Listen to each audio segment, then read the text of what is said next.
Finally, get on board the XS13.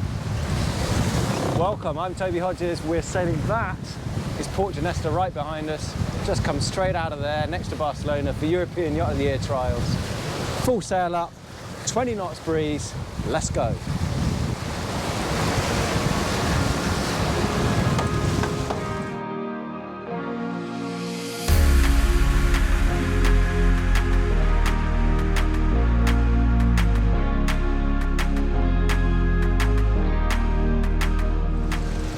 And when I say finally, that's because both XS and I have wanted to sail this boat for a long time. They've obviously done lots of it. I didn't get the chance this summer.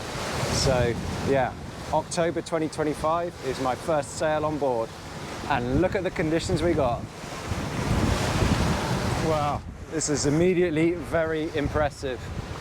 I don't know how much of this you'll be able to hear into the wind noise because we got 25 knots across the deck. So we're sailing into 18 to 20 knots true. And you might be able to see from the spray coming off the bows is classic Barcelona conditions, short, sharp chop. And that's trying to stop the boat, but it's not succeeding because we're maintaining a pretty consistent late 7 knots, 8 knots upwind here at about 40 degrees, the apparent wind angle when I concentrate on the driving a bit. But yeah, what's immediately noticeable is the boat keeps its motion nicely through what should be, for catamaran conditions, not very nice, going upwind into a short, sharp swell. But I hope you can see from here, I am sailing with one hand on the helm. It's a balanced feel. You get a bit of weather helm pressure indicator on it. There's plenty of grip. I can come off the back of the waves nicely, and I'm just sailing to the telltales. And you know, this is a joy of sailing an aft helm cap. It's from monohull sailor. It all makes a lot of sense. Got plenty of visibility, and yeah, it's another Lombard design that works. Well, it certainly seems to going upwind. Not much point in me trying to say too much because yeah, it's howling across the deck. I guess we're sort of on the limit of where you would normally put in a reef on this pulse line version.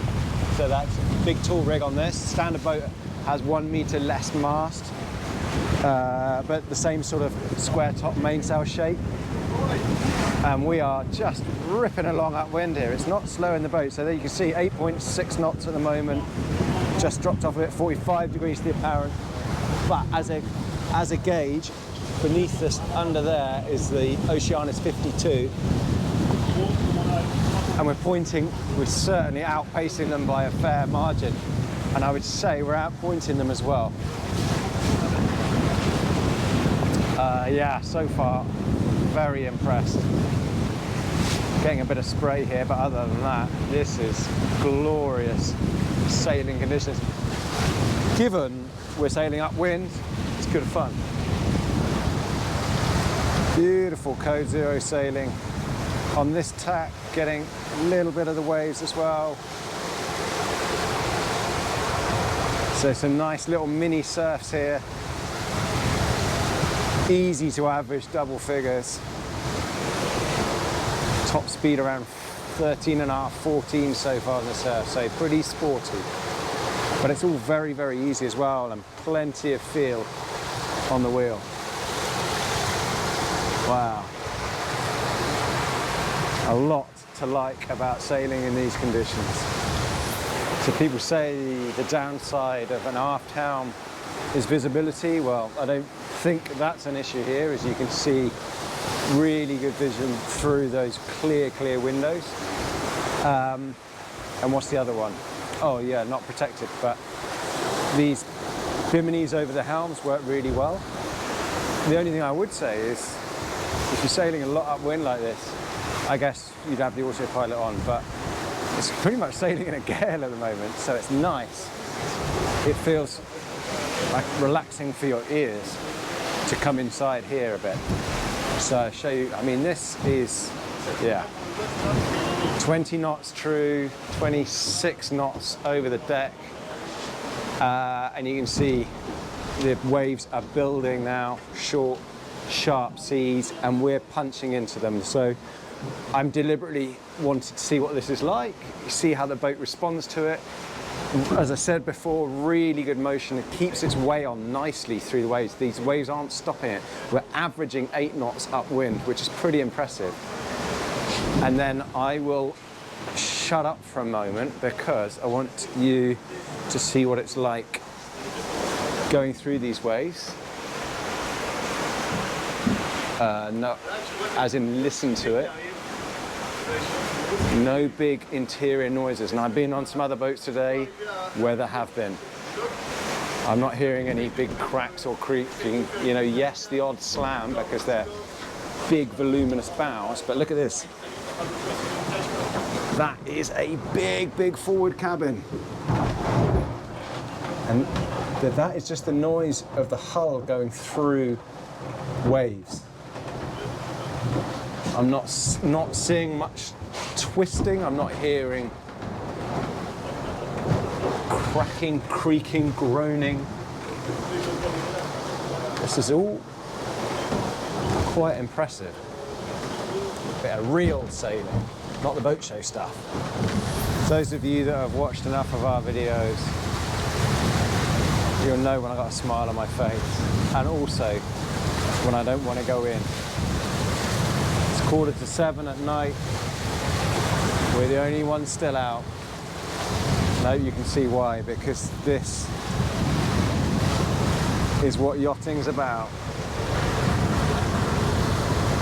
Sailing 16 to 20 knots. Just 2 sail reaching now on our way back into Port Genesta. Still making high average speeds on the XS13. Just clocking 10 knots, and at 10 knots, your hulls start to release there. And obviously if we were going with the waves a bit more, we'd be surfing again like we were with the Code Zero, but this is really, really pleasurable, fast and easy reaching. And we got it to ourselves. There's a little bit of vibration in this, might be from one of the folding props maybe, but other than that, I'm getting a lot of enjoyment out of the balance and feel on the helm.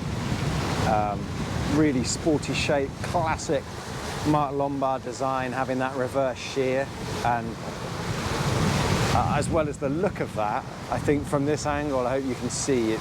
You can see right to the bow, so when that buries it a little bit in the waves and you get a bit of spray off, especially off the leeward side, it just looks and feels bright and sporty, and I've been really impressed with its performance through the waves here today. In terms of what's underneath us, we've got stub keel similar to previous XS designs, sort of short cord on them, about 2 meters long, and I think this is 1.6 meter draft.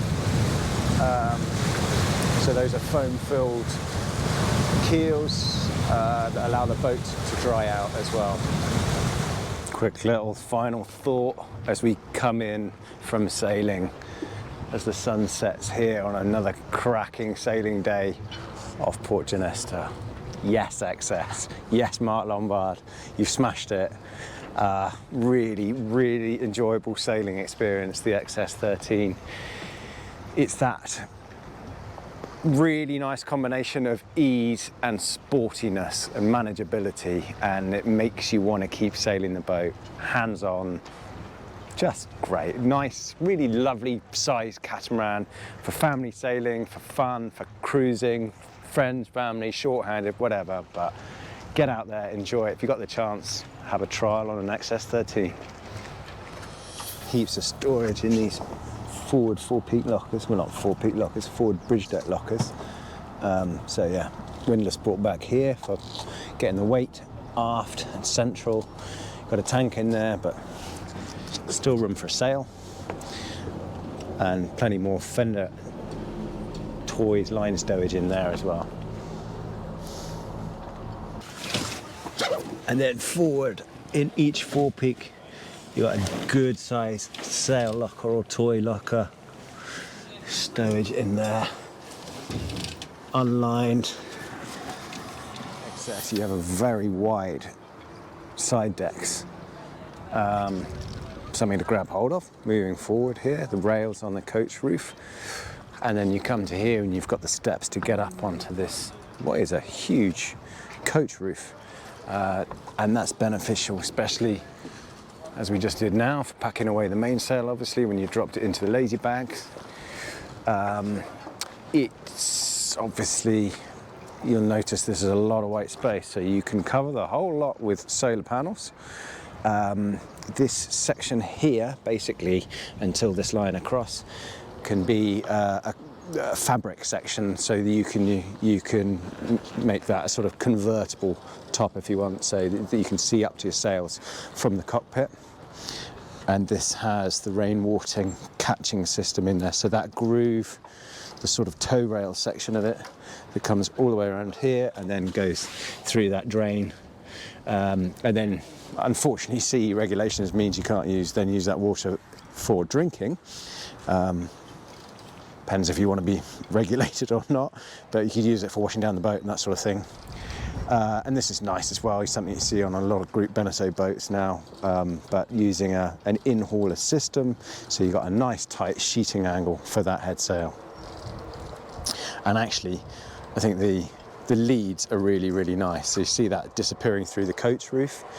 Same again for the running rigging here, coming down from the mast base. It's just going through one set of turning blocks and then back aft, and then the majority of them are all on this side and uncovered, easy for maintenance, easy to see if anything goes wrong.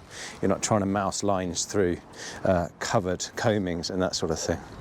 I also felt pretty secure helming from right aft here, because those swim platforms work really well now when they're enclosed up. You have that up, you have the bench seat down, and you feel in the boat. You don't feel like it's an open transom style of sailing.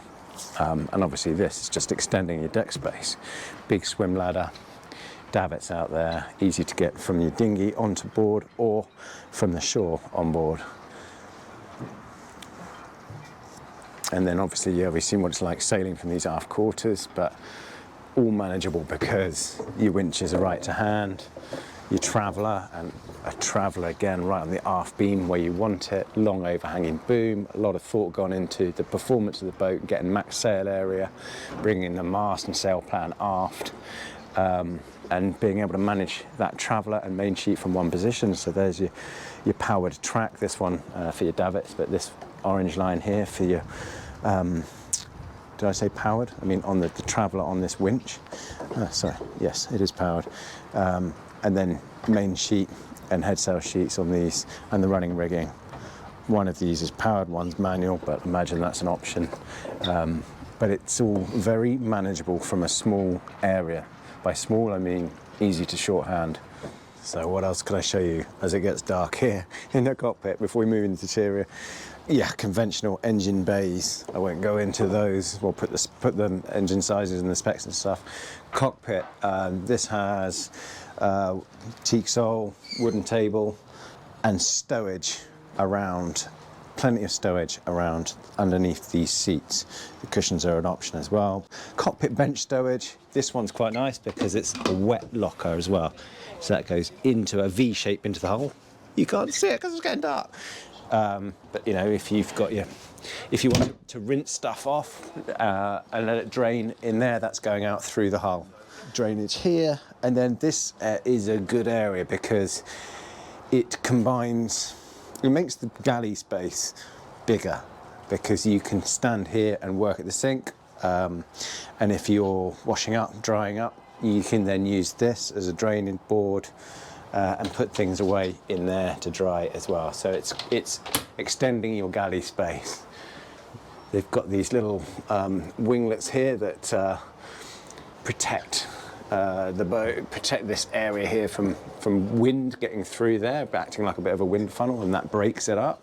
Basically, as we now move into the interior, there's a lot of thought gone into weight saving and keeping it minimalist where you can, basically. And so an example of that is the main bulkhead. So normally you'd have a main bulkhead and then another bulkhead in the interior separating off the cabins. But this main bulkhead is also the main bulkhead into the aft cabins. Into the interior, huge, great windows, so plenty of natural light as we saw from when sailing, and quite an open plan, bright modern style to it. That's what XS do. Similar sized tables, both cockpit and saloon, so you take your choice where you want to eat.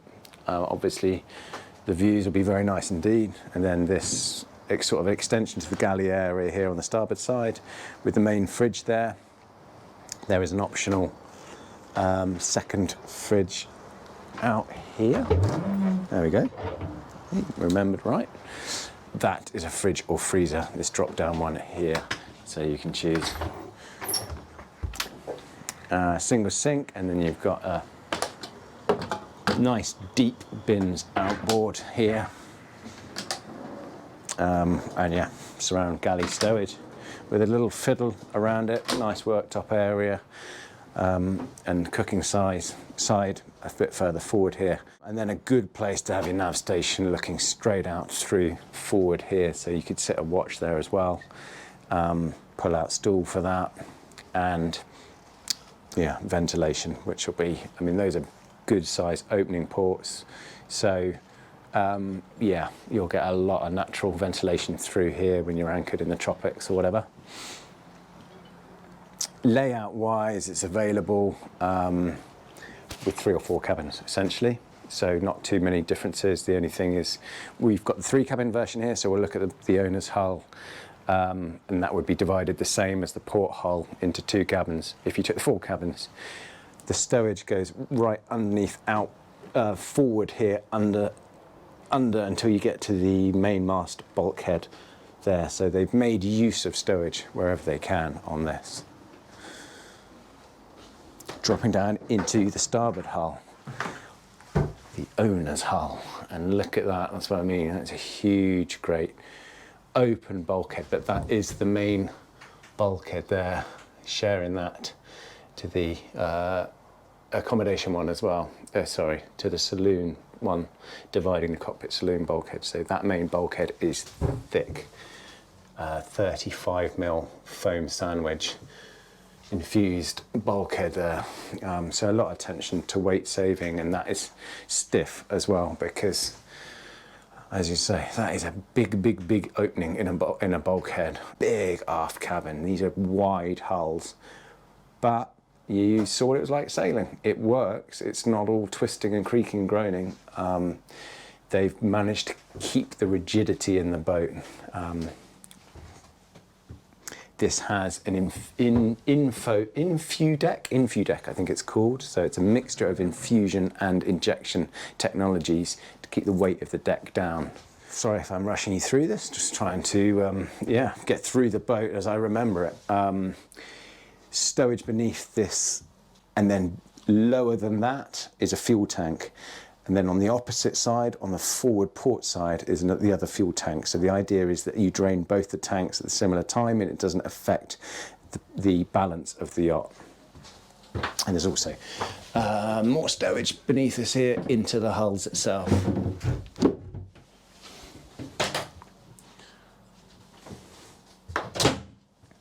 And as you can see, it's very clean, minimalist design. They're briefed to Jean-Marc Pierton, interior designer who worked with Mark Lombard Design. His brief was to keep it light and to look light and to improve on the quality all round. Hence, you know, things like your carbon fibre touches. And moving forward in this owner's hull, another thing to keep weight down is that all the doors are double functioning. So the cabin door is also the closet door, as it were. So you don't have 2 doors there. So not only is that saving weight, and it's the same on all of these, but it's space saving as well. So you go into a walk-in closet area, Plenty of space there, because you notice there wasn't really any hanging back there, but here's where you've got plenty of space. And then again, shared door here, moving into the forward area. That's closing off that locker space there. And then a big generous ensuite and separate shower compartment, twin sinks. And there's the closing sliding door there to shut off this master cabin for privacy. Bonk.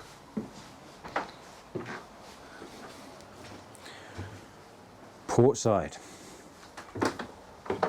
I mean, the first thing I thought when I came on board was, wow, that is a big forward cabin. And indeed, the mattress is the same size as the 14, berth size is the same size as the 14. So there aren't any cheap seats, you know, it's you do well to be a friend of an XS 13 owner. Very big, comfortable cabins. This is all stowage below here. I won't lift it all up because it's nicely made. But again, shared door for the cabin door and for the stowage, and a shared heads area. But well, what I mean by that is a shared shower. So both cabins have their own heads, but you don't really need your own shower. You'd be better off having a proper size shower compartment. So then you'd walk in here and you either close off that door and then you close off that door to that one. And it's just a clever use of space, really, and weight saving, as I said. If some owners don't want a second heads up here, don't need it, then this can all be used as a laundry area with a washer dryer, which would go up on that bulkhead.